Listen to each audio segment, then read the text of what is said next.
The fundamental theorem of algebra says if you have a function that's a polynomial, the largest power, that would be 4 here, tells you how many different x's will make this particular function equal 0. They're called zeros. Some people call them roots, okay, zeros or roots. So there's going to be 4. They might not be all nice. The graph tells you the 4 of them by looking at where they cross the x-axis. Well, in this particular case, the graph of this only has 2 places. So there's going to be 2 real answers, nice numbers. But there's also going to be 2 more that are going to be complex. So to discover those, we can use different methods. One is to use synthetic division on the possible rational answers.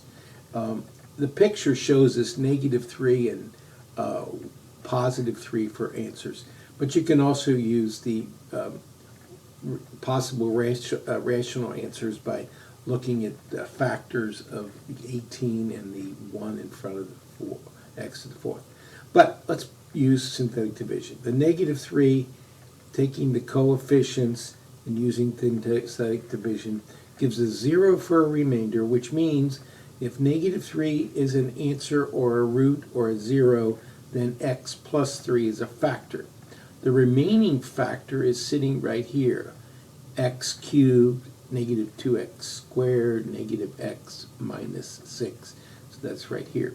Now we can use those coefficients with the other root, the other 0, 3, and synthetic answer 0 here will also give me another factor. So now I have a second factor, x squared plus x plus 2. X squared, 1x plus 2. That particular factor is not factorable. You can check it other ways. We know it's not because it's not one of the places it crosses. So then using the quadratic formula, the opposite of b, plus or minus, and so on, we end up with the complex answers of -1 plus radical 7i over 2, -1 minus radical 7i over 2. So this has 4 zeros, 4 roots, and that's all there will be.